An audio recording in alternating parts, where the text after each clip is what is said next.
How dare you give us that fake hope कि आप weight loss कर सकते हो आलू पराठा खा के? फेक नहीं है, सच है। मैंने खुद किया हुआ है वेट लॉस। मैंने 60 kgs वेट लॉस किया हुआ है, 2 बार 30 kgs किया हुआ है। Wow, and how did that happen? एक बार फेक सप्लीमेंट्स लेके, ठीक है, तो मैंने रिबाउंड कर लिया, एंड दूसरी टाइम आलू पराठा खा के। तो बेसिक ये चीज़ है कि वो कैलोरी में इंक्लूड करना होता है। अगर डेली कैलोरीज में अगर आप आलू पराठा या कोई भी चीज़ जो आपको पसंद है अगर आप खाओगे तो वो चीज़ इंक्लूड हो सकती है। अब वो आलू पराठा हो, पनीर का पराठा हो, गोभी का पराठा हो, आपकी मैगी हो, कुछ भी हो, सारी चीज़ें। 2 मिनट्स मैगी तो आई थिंक इस इंडिया में स्पेशली कोई नहीं बोलेगा उसको नहीं पसंद। बिल्कुल, मैं तो सारे क्लाइंट्स को देता हूँ। मैं तो देता ही हूँ कि भाई हफ्ते में खाओ, क्योंकि वो कितनी कैलोरीज है मैगी में, लाइक 275 कैलोरीज हैं वो एक सिंगल 10 रुपये वाले पैकेट में। उसमें अगर वेजीज डालोगे या कोई प्रोटीन का सोर्स डाल दोगे तो वो प्रोटीन वाली मैगी बन जाएगी। बेस्ट है वो। ये प्रोटीन वाली मैगी बहुत सही है। मैंने आज से पहले प्रोटीन वाली मैगी कहीं सुनी नहीं है। खा के देखना। अगर वेज हो तो सोयाबीन डाल देना, और अगर नॉन वेज खाते हो तो चिकन के पीसेस डाल देना।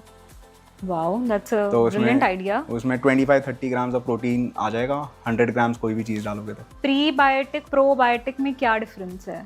प्रीबायोटिक्स प्रोबायोटिक्स ये चीज़ होती है कि आपके गट हेल्थ में हेल्प करते हैं वो। ओके। ठीक है, वो कोई खाने से पहले लिए जाते हैं या खाने के बाद लिए जाते हैं। ओके। तो वो डाइजेशन में हेल्प करते हैं। आपकी बॉडी को कोई चीज़ नहीं डाइजेस्ट हो रही है तो वो ले लो तो वो डाइजेस्ट हो जाएगा। और पोस्ट बायोटिक के साथ प्रीबायोटिक लेना ज़रूरी है या फिर ऑप्शनल है? नहीं ज़रूरी, मतलब ऑप्शनल है। ऐसे कोई, मैं तो नहीं लेता हूँ, मैं ये चीज़ों का ध्यान नहीं रखता ऑनेस्टली, पर्सनली, कि यार प्रीबायोटिक्स लेने हैं, प्रोबायोटिक्स लेने हैं, क्योंकि मेरी गट हेल्थ बेटर है। मतलब मेरे को डाइजेशन में इतनी दिक्कत नहीं होती है। टचवुड। हाँ, टचवुड, ठीक है। क्योंकि मैं अल्कोहल नहीं पीता, स्लीप सही लेता हूँ, हाइड्रेशन सही लेता हूँ, ये सारी चीज़ें सही लेता हूँ, तो मेरे को ये चीज़ों में दिक्कत होती नहीं है। तो मैं इन चीज़ों का ध्यान नहीं रखता।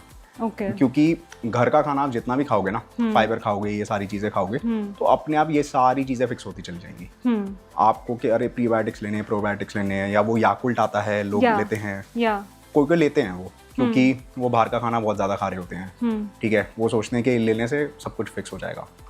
फिक्स होगा घर के खाना खाने से। राजन, एक और बात बताओ कि इंडियन माइथोलॉजी के हिसाब से जो फास्ट हम रखते हैं that is suppose to be you know for detoxify thing, right? But उसी टाइम पीरियड में डबल खाते हैं। और मम्मियाँ तो जबरदस्ती खिलाती हैं कि कमजोर हो जाएगा, कमजोर हो जाएगी, प्लीज खा ले। मैं फ्राई कर करके चीजें देती हूँ और तू खा। बिल्कुल। तो ये मतलब ये बेवकूफी है। ये फास्ट की जगह लोग फास्ट फूड खाते हैं, राइट? तो वो कोई सेंस नहीं बनती। पहले के टाइम में अलग होता था, इतने ऑप्शंस नहीं होते थे। पहले तरीके से लोग फास्ट को फॉलो करते थे। अभी इतना ज्यादा उसको अब्यूज करते हैं कि अरे ठीक है, सिर्फ एक करवा चौथ है मेरे ख्याल से जो बहुत डिलीजेंटली लोग ऐसे फॉलो करते हैं कि अरे क्योंकि कुछ खाना नहीं होता ना। हाँ, सिर्फ रात को पानी, सिर्फ एक चांद निकलने के बाद सब कुछ करना होता है। अगर आप वैसे ही रखोगे फास्ट तो ठीक है, बट अगर आप 10 तरीके की चीजें खाओगे, फ्राइड फूड खाओगे, तो वो फास्टिंग का कोई महत्व ही नहीं है मेरे ख्याल से, रिलीजियस पर्पज से भी और वैसे भी इन जनरल। अगर आप फास्ट रख रहे हो बॉडी को आराम देने के लिए, आप आरामदेही खा रहे हो। मैं पर्सनली बिलीव करता हूँ कि बॉडी बनी नहीं है आराम के लिए, मतलब मुझे ऐसा लगता है, क्योंकि आपके अंदर जो भी फंक्शंस चल रहे हैं वो 24/7 चलने के लिए बने हैं। अगर आप किडनी को बोलोगे भाई रुक जा, फिल्टर मत कर, ट्रू, तो वो खत्म हो जाओगे ना आप। या लिवर को बोलो, उसका काम है करना। अगर किडनी और लिवर ने ये बोल दिया कि आज मैं थोड़ा आज मैं रेस्ट ले लेता हूँ, तो रेस्ट पे ही हो जाओगे। तो बस आपकी वेकेशन हो जाएगी फाइनल, राइट? तो वो बने ही है काम करने के लिए, ठीक है, बट आप उनको काम किस तरीके से करवा रहे हो वो मैटर करता है ना। लेट्स से एक तरीके से वो लेबर ही है। अगर आप लेबर को अब्यूज कर रहे हो, ठीक है ना, तो वो अच्छे से काम नहीं करेंगे एक टाइम के बाद। अगर आप लेबर को तरीके से रख रहे हो, नरिश कर रहे हो, सारी चीजें कर रहे हो, उनको सब कुछ दे रहे हो, एक बढ़िया एनवायरनमेंट दे रहे हो, तो वो अच्छे से काम करेंगे। लेकिन वो बने ही हैं 24/7 काम करने के लिए। आप कभी अपनी मशीनरी को रोकते हो क्या फैक्ट्री में कि भाई ये बहुत ज्यादा यूनिट्स प्रोड्यूस हो गए, अभी इसको बंद कर दे, राइट? नहीं होता ना। अगर आप उसकी ऑयलिंग अच्छे से कर रहे हो, सारी चीजें बढ़िया तरीके से कर रहे हो, तो वो मशीन चलती जाती है। शायद ओवर प्रोडक्शन ही हो जाता है और वो गर्म भी नहीं होती, वो सही भी रहती है, राइट? तो वैसे ही बॉडी की मशीनरी है। अगर आप उसको एक बढ़िया हेल्दी एनवायरनमेंट में रखोगे, उसको आप 24/7 चलाओ, machine and body have to be maintain. हाँ बिल्कुल बिल्कुल, लेकिन वो हेल्दी तरीके से। ये नहीं क्या फास्टिंग कर लेते हैं 365 डेज में से एक दिन फास्टिंग करके क्या ही हो जाएगा। उसके बाद फिर आलू के चिप्स खाने हैं। बिल्कुल, उसके बाद तो तुम बिल्कुल दुनिया खा जाते हो ना। 364 डेज जो कर रहे हो, मैटर वो करता है, ना कि रादर दिन एक दिन क्या कर रहे हो। एक दिन क्या किया, राइट। अब हम अपने हॉट टॉपिक पे आएंगे जो है ओजेम्पिक। बिल्कुल, बहुत बहुत ज्यादा वायरल टॉपिक है, बहुत हॉट टॉपिक है, everybody is talking about it. What do you think कि ये सेफ है या फिर एक बहुत ही टेम्पररी शॉर्टकट है? बहुत सेफ है ओजेम्पिक, मोंजारो, जो भी चीजें आ रही हैं। हाँ जी। But there are like set of people, for the set of people, okay, which are not for everybody.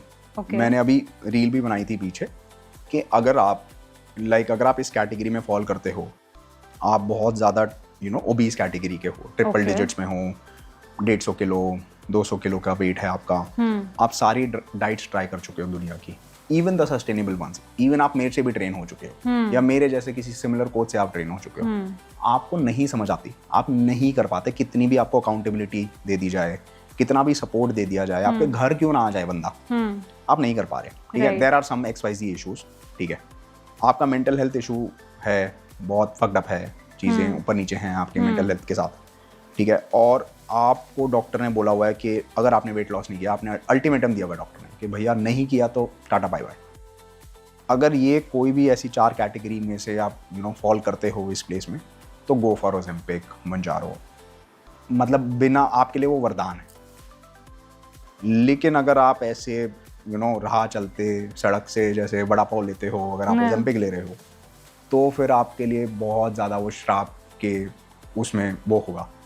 ठीक है, श्राप है वो आपके लिए। क्योंकि अगर वो आपने ले लिया, वो क्या करता है बेसिकली, आपके जो हंगर हार्मोन होता है ग्रेलिन, वो उसको कम करता है, सप्रेस कर देता है, तो आपको भूख ही नहीं लगेगी। राइट। अब आपके आगे बुफे पड़ा होगा, आपका मन ही नहीं कर रहा खाने का, भूख ही नहीं है, अंदर से बॉडी ही नहीं सिग्नल दे रही है आपको, तो आप नहीं खाओगे, आपका कैलोरी का डेफिसिट मेंटेन हो जाएगा। It is just a way to create a calorie deficit, but थोड़ा एक्सट्रीम तरीके से कि आप पूरा एक मील पे आ जाओगे, आप बोलोगे अरे मन ही नहीं कर रहा, जहाँ आप लेट्स से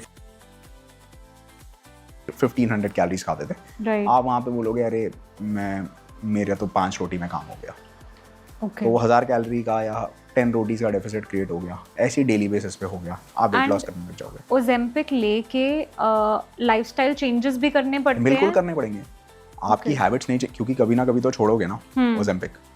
आपका वेट लॉस गोल अचीव हो गया, 10-20 किलो लूज हो गया, अगर आपने लाइफस्टाइल चेंजेस नहीं करे, अगर आपने सीखा नहीं उसको मेंटेन कैसे करना है, बिकॉज वो छोड़ने के बाद आपके इश्यूज होंगे, आप खाया नहीं जाएगा आपसे खाना। अगर आपने ये नहीं समझा कि मेरे को लिमिट में खाना है, मेरे को पोर्शन कंट्रोल करना है, या मेरे को एक्सरसाइज करनी है, ये चीज़ें अगर आपने अंडरलाइंग हैबिट्स नहीं चेंज करी आपने, तो you will bounce back. Okay, तो रीबाउंड लव की तरह, रीबाउंड वेट गेन एक्स की तरह आएगा, वो टॉक्सिक एक्स की तरह बिल्कुल भागता हुआ आपके पास। ओके, तो यही एक साइड इफेक्ट है उसका, बहुत मेजर है। अदर जो चीजें होंगी, आपकी हैबिट, आपका फूड रिलेशनशिप बैड होगा, सारी चीजें होंगी, वो अलग ही है केस। ओके, तो इसीलिए कोई भी ऐरा गहरा आदमी ना ले कि अरे चलो जी वो ट्राई कर रहा है, मैं भी ट्राई कर लेता हूँ। ठीक है, मेरे ऐसे बहुत क्लाइंट्स के, भैया ले लो ओजेम्पिक, मैंने कहा भाई तुम्हारा हो तो रहा है वेट लॉस, शांत रहो, शॉर्टकट चाहिए ना। हाँ, क्यों तुम 10-15 हज़ार रुपए खर्च करना चाह रहे हो? तुम नहीं हो आइडल कैंडिडेट। अगर किसी के पेरेंट हैं कि लेट्स से, मैं अपनी मॉम को देने के लिए सोच रहा हूँ, मेरी मॉम मेरी बात नहीं मानती। ठीक है, पोस्ट 60s के बाद घर का कितना भी बड़ा कोच हो, वो कोच नहीं है घर पे। राइट। तो मैं सोच रहा हूँ कि उनको डायबिटीज़ है इतने सालों से, चीज़ें एग्रीवेट हो रही हैं, तो उनके लिए मैंने कंसिडर किया कि यार दे सकते हैं। मैंने फिजिशियन से बात करी, कहती अगर इनका वेट लॉस हो गया, और मैंने बहुत ट्राई किया है, पास्ट में भी बहुत ट्राई किया है, और इनफैक्ट मैंने उनके 100 यूनिट्स इंसुलिन से 0 करवा रखा है, लेकिन देयर वाज अ टाइम जब वो कर लेती थी। अब वो बात नहीं मानती भी हैं तो कुछ ना कुछ खा लेंगी मेरे पीछे से, मैं बाहर आ जाऊँगा तो मेरे को बताएंगी नहीं, वो टिपिकल पेरेंट वाला ट्रेट्स हैं उनके पास। तो मेरे से वो कंट्रोल नहीं हो रही। मैंने कोच के अंडर भी एनरोल कराया उनको, तब भी नहीं कंट्रोल हो रही वो। तो तब मैंने डॉक्टर से जाके बात करी, मैंने कहा यार इनका कुछ करना पड़ेगा, क्योंकि अगर इनका वेट बढ़ा या एग्रीवेट हो रहा है शुगर लेवल्स, तो बहुत दिक्कत हो जाएगी।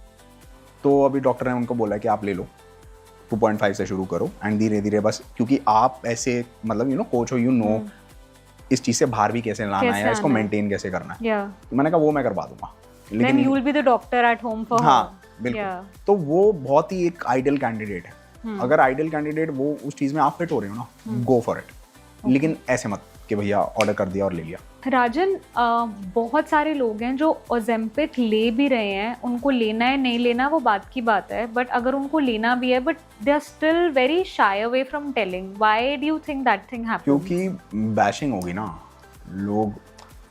लोग हमेशा जज करते हैं आपको, कोई भी चीज़ आप अपने लिए कर रहे हो अगर अरे ओजेम्पिक से पतला हुआ है, अरे मेहनत तो उसमें भी है ही है, लाइफस्टाइल तो आप चेंज कर ही रहे हो। हाँ, लोग वो नहीं देखते हैं। मतलब पहले ये बात होती थी कि अरे तूने तो डब्बे खा के बॉडी, अरे भाई तुम खा लो डब्बे, बना लो बॉडी, करके तो देखो, करके देखो। लोग जो स्टेरॉइड्स लेते हैं, जो बॉडी बिल्डिंग करते हैं, जो प्रॉपर साइकिल पे जाते हैं, सारी चीजें करते हैं, अरे स्टेरॉइड से बॉडी, अरे भाई तुम बना लो ना स्टेरॉइड लेके, नहीं बना सकते। उसके बाद भी मेहनत तो करनी पड़ती है।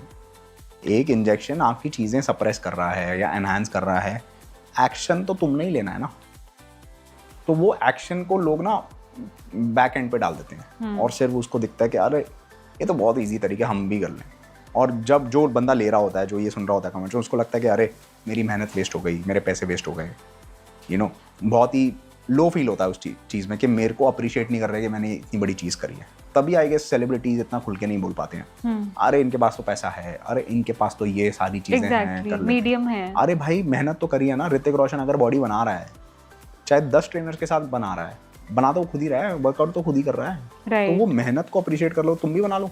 आज वो 50-60 सालों में ऐसा दिख रहा है, या सलमान खान ऐसी बॉडी बना रहा है, तुम बैठ के चिप्स खा रहे हो, तो वो बैशिंग लोगों को सहन नहीं होती है। यार मैं रिसेंटली ना बहुत ज़्यादा डिसअपॉइंट हो गई थी बिकॉज आई लॉस्ट अ बेट, और वो मतलब मुझे बचपन से सिर्फ वही चीज़ पता थी। I placed a bet with someone and I said कि sugar, white sugar, brown sugar, इनकी कैलोरी काउंट अलग होता है, बिल्कुल, जैगरी का अलग होता है, बिल्कुल, और खांड, हनी, इन सबका अलग अलग होता है। और फिर जब मैंने गूगल किया तो मुझे पता चला इन सबका कैलोरी काउंट सेम होता है, बिल्कुल। और मैं शॉक में चली गई कि भाई यार मैं बेट लगाने से पहले मैं जीत जाते हम दोनों 50-50 कर लेते। मतलब ये क्या है? ये यही है कि सारे फॉर्म्स ऑफ शुगर ही तो हैं। अगर आप पर 100 ग्राम्स की कैलोरी सब में देखोगे तो सारे शुगर का ही फॉर्म है, ग्लूकोज का ही फॉर्म है। सब में आपको 400 कैलोरीज, 398, 395 ऐसे ही मिलेंगी। तो कुछ भी खा लो, बॉडी को नहीं पता है कि आप शुगर खा रहे हो, खांड खा रहे हो, जैगरी खा रहे हो। बस फर्क ये है शुगर, ब्राउन शुगर, जैगरी, खांड में, कि शुगर में कोई न्यूट्रिएंट्स नहीं मिलेंगे आपको, सब एम्प्टी कैलोरीज। ब्राउन शुगर में थोड़े से मिल जाएंगे, 2%, और जैगरी में आपको 5% मिल जाएंगे, खांड में आपको 10% मिल जाएंगे। ये वाली चीज है। मतलब ये भी मैं हाइपोथेटिकल नंबर्स बता रहा हूँ, जस्ट एक लेमैन लैंग्वेज में। हाँ, तो ऐसा कुछ बहुत ओवर एक्सेप्शनल नहीं है कि अगर आप शुगर या वो खा रहे हो, क्योंकि आप उससे अपना पेट नहीं भर रहे ना। It is just a table spoon of खांड या जैगरी या शुगर। तो वो टेबल स्पून क्या ही कर लेगा। या तो आप बहुत ज्यादा क्वांटिटी में खा रहे हो, उससे आप अपना पेट भर रहे हो, तो दिक्कत है। तो बहुत ज्यादा दिक्कत है। तो कैलोरीज तो सब में ही सेम है, आप कुछ भी खा लो, at the end of the day body भी शुगर प्रोसेस अलग तरीके से करेगी, मतलब सेम तरीके से करेगी जैसे वो जैगरी या गुड़ या खांड या किसी चीज को भी करेगी। उसका एंड प्रोडक्ट तो ग्लूकोज ही बनेगा। ये चीज है। All right. और अगर आपको अपने क्लाइंट को कुछ सजेस्ट करना है तो आप क्या करते हो? मैं तो कैलोरी स्वीटनर बोल देता हूँ। ये भी बहुत कंट्रोवर्शियल है, बट मैं बोल देता हूँ क्योंकि कैलोरी स्वीटनर आपकी कैलोरीज बचाएगा। एक तो लेट्स से आप 4 चम्मच चीनी खाते हो दिन में, राइट, ठीक है, तो आपकी क्लोजली लाइक 80 to 100 कैलोरीज हो गई।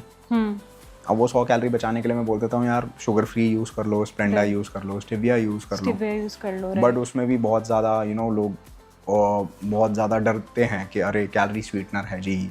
या मैंने कहीं पढ़ा था कि थोड़ा सा मेमोरी लॉस होता है, तो ये मिथ है या एक्चुअली मेमोरी लॉस तो वैसे ही होता है इंडियंस का, याद खा रहे हैं चीजें, बादाम खाने के बाद याद नहीं रहती चीजें, बचपन से खा रहे हैं। मेमोरी लॉस तो बचपन से हो रहा है। That is true. तो कैलोरी स्वीटनर क्या ही बिगाड़ लेगा। देखो ये सारी चीजें होती हैं, जितनी भी आपने चीजें पढ़ी हैं। मैं कह रहा हूँ कुछ भी चीज होती है ना, कोई भी चीज आपको कोई बताए कि इससे ये होता है, मैं कह रहा हूँ ट्रू मान लो, होता है, लेकिन उसके बाद उससे पूछो कि कितने चीज खाने से होता है और कितनी बार खाने से होता है। Right. Dosage is the poison, ठीक है ना। तो फ्रीक्वेंसी एंड क्वांटिटी मैटर्स। ठीक है। अगर आप वो 2 ग्राम या 5 ग्राम ले रहे हो, क्या ही कर लेगा वो। Right. और अगर आप वो 1-1 किलो कैलोरी स्वीटनर खा रहे हो तो आपको दिक्कत करने की नीड है, मतलब कि अरे यार ये कुछ बॉडी में जाके कर देगा। Right. जैसे डाइट कोक के लिए लोग बोलते हैं, ठीक है, Right. कि यार एक डाइट, अरे उसमें इतना ऐसा होता है, वैसा होता है, ये होता है, वो होता है। तो मैं तो बोलता हूँ कि भाई पियो, क्योंकि उसकी अभी लिमिट और एस्पार्टेम आपकी खाने की जिसमें डाइट कोक में प्रेजेंट होता है कंज्यूम करने की, वो ऐसे कुछ आती है like 30 to 40 cans per day for 80 to 90 kgs का बंदा। अब कौन पिएगा 30 कैन? इतनी? तो फिर right. और अगर आप अपने जर्नी में पी रहे हो, आपको कोक बहुत पसंद है, पेप्सी, कार्बोनेटेड ड्रिंक्स बहुत पसंद है, right. उससे आप कैलोरीज कंज्यूम कर ले हो, तो डाइट कोक पे शिफ्ट हो जाओ ना, 0 कैलोरीज है, आपको सेम टेस्ट मिल रहा है, सेम क्रिस्प मिल रहा है, आपको कैलोरी 0 मिल रही है, उससे बेस्ट चीज़ है ही नहीं कोई। लेकिन अगर आप 30-40 कैन पी रहे हो तो वो कैन में दिक्कत नहीं है, आप में दिक्कत है, वो चेक कराओ डॉक्टर से। मतलब अगर आप 40 कैन पी रहे हो तो लाइफ तो आपकी वैसी बर्बाद है फिर। या राजन, बहुत सारे लोग ना शुगर से बहुत ज़्यादा एडिक्टिव होते हैं, just as you know people addictive to alcohol या फिर ड्रग्स, वो उसका क्या रीज़न है? यार शुगर देखो, टेबल शुगर जो अगर आइसोलेशन में देखोगे, आप चीनी 1 किलो नहीं खाते हो, चाय में चीनी आप 2 ही चम्मच डाल दोगे, ज़्यादा मीठे के लिए 3 डाल दोगे। टेबल शुगर कोई चीनी ऐसे नहीं खाता है, बट वो चीनी अगर वो फैट से मिलकर कोई एक प्रोडक्ट बनता है, let's say bakery items are just oil and sugar, इसमें मैदा, अगर वो उसका कॉम्बिनेशन बनता है, उससे लोग एडिक्ट हो जाते हैं। ओके, नॉट द शुगर, वो बेकरी आइटम यू नो आपके लिए हार्मफुल है अगर आप ज़्यादा क्वांटिटीज में खा रहे हो, या कोई एक पर्टिकुलर आइटम जो उस चीज़ से बनी है। ओके, क्योंकि वो सिर्फ शुगर से थोड़ी ना बनी है, कोई भी एक पेस्ट्री खा रहे हो, ठीक है, it is sugar but it is also oil, it is also maida, right. वो कलेक्टिवली बना के पूरा टेस्ट बड्स एक्सप्लोर, आप बिल्कुल पागल हो जाते हो कि अरे भाई क्या कर दिया, आप एडिक्ट हो जाते हो कि मेरे को तो चाहिए ही चाहिए। अभी मेरे क्लाइंट एनरोल हुआ है पीछे लाइक हफ्ते पहले, उसका फूड डिलीवरी एप्स का पर मंथ का बिल था एवरेज 50,000, 50,000 का खाना वो बाहर से मंगवाता है। Wow, almost daily. मैंने उससे पूछा कि आप कितनी बार घर खाते हो डिनर? कह रहा है महीने में 4-5 बार। 25 बार वो बाहर से खाना मंगवाता है। कह रहा है आपने मेरे को, मैंने कहा एडिक्शन नहीं है तो और क्या है? और क्या है? कह रहा है कभी रात में डिनर वो आ रहे हैं, उसको सिलेक्टिवली 6-7 चीज़ें ही पसंद है बाहर की, वही मंगवाता है, उसी में रोटेट करता रहता है। मैंने कहा भाई ये क्या कर रहे हो? उसके लिपिड प्रोफाइल हाई हैं, सारी चीज़ें हाई हैं, स्वीट की बहुत क्रेविंग्स हैं, सारी चीज़ें हैं। तो अब आप इसको सिर्फ शुगर को थोड़ी ना एक यू नो बैड इविल मानोगे कि शुगर है जी, अरे वो आइटम ही ऐसी बनाई है। तो शुगर आइसोलेशन में या वैसे ठीक, मतलब ठीक ही है। आप ये देख लो कि भैया उसका फॉर्म क्या खा रहे हो। बेकरी आइटम्स यूजुअली बहुत एडिक्टिव होती हैं, ठीक है, एक पेस्ट्री के बाद नहीं रुका जाता आपसे, आप मत खाओ भाई, आप अवॉइड करो। Now we are coming to our last question. Please हमें बताओ कि गुड कार्ब और बैड कार्ब क्या होता है, और दो एग्जांपल्स दोनों चीज़ों। अरे सारे गुड होते हैं यार, कुछ गुड बैड नहीं होता। मतलब मैं गुड बैड फूड को लेबल ही नहीं करता ऑनेस्टली कि ये गुड है या बैड है। मैं लेबल ऐसे करता हूँ कि किसी में लेस न्यूट्रिएंट्स हैं, किसी में मोर ज़्यादा न्यूट्रिएंट्स हैं। ओके, ठीक है, तो लेट्स से कि एक ब्रेड है, वो भी एक फॉर्म ऑफ कार्ब है, एक रोटी है, वो भी एक फॉर्म ऑफ कार्ब है, एक राइस है, वो भी एक फॉर्म ऑफ कार्ब है। ब्रेड में थोड़े से न्यूट्रिएंट्स कम है, रोटी में थोड़े से उससे ज़्यादा है, राइस में उससे ज़्यादा है। ओके, तो आप उसको लेस या मोर में कर सकते हो, और न्यूट्रिएंट के बेसिस पे आप उसको डिवाइड कर सकते हो। ओके, शुगर है जैसे, शुगर इज अ कार्ब, ठीक है, बट उसमें न्यूट्रिएंट्स नहीं है, आप उसको लेस न्यूट्रिएंट्स या नो न्यूट्रिएंट्स में कैटेगरी में डाल सकते हो। उसके फॉर्म ऑफ जैगरी है या खांड है या कुछ है, उसमें थोड़े से ज़्यादा न्यूट्रिएंट्स हैं, तो आप उसमें मोर न्यूट्रिएंट्स की कैटेगरी में डाल सकते हो। गुड और बैड करोगे ना तो आपको लगेगा कि मतलब यू नो वो टैग ही इतना नेगेटिव है कि यार ये बैड खाना है। अरे बैड सिर्फ पॉइजन है जो आपको हॉस्पिटल पहुंचा देगा, बैड फूड नहीं होता। राइट, बैड आप बनाओगे उसे। अंडरलाइंग चीज़ों में, सारी चीज़ों में देखोगे तो फूड तो गुड ही है ना। राइट, आप उसको कैसे खा रहे हो, कैसे कंज्यूम कर रहे हो, कितना कर रहे हो, कितना फ्रीक्वेंटली कर रहे हो, वो डिसाइड करेगा कि भाई वो गुड है या बैड है आपकी बॉडी पे। तो इनहेरेंटली तो वो ठीक ही है, न्यूट्रिएंट्स कम या ज़्यादा है, तो आप उसको गुड या बैड में मत आप कैटेगराइज करो। मोर न्यूट्रिएंट्स, लेस न्यूट्रिएंट्स, बस यही हर चीज़ में।